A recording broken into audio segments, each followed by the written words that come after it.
This is Marty with Marty's Diesel, and today I want to talk about a couple of the issues that we've run into with the transmissions that we build on our bench, but we do not install. Okay, I want to talk about this because this particular customer brought me a unit that I rebuilt on the bench, and he wanted to add a little bit of power to his truck, so we went ahead and put a better torque converter in it, upgraded the internals. I think we did a stock plus or a competition unit for this truck.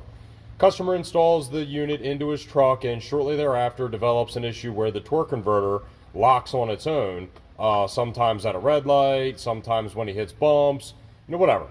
He basically says that, the transmission that he got from me is faulty, and no matter what I try to explain to him, he doesn't want to hear it, and basically he demands that I either give him his money back or I fix the unit. So he, I guess, had already taken the unit out. He brings the unit back to me.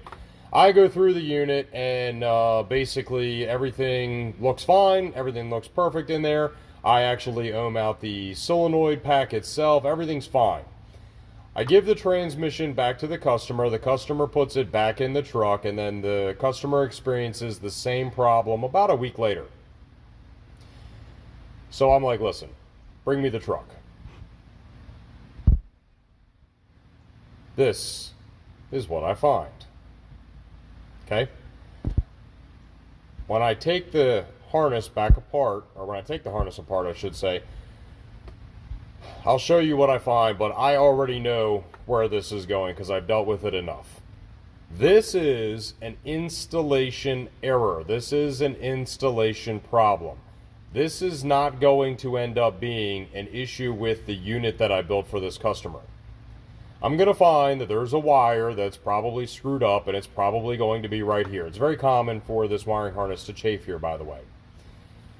I'm going to figure out what the issue is, and I'm going to fix it, and then I'm going to charge the guy in order to do it. However, this is the kind of stuff that I deal with my bench units. They can be perfectly fine, and when they get installed, somebody doesn't install it right, somebody doesn't route the harness right, somebody doesn't plug a sensor in, whatever.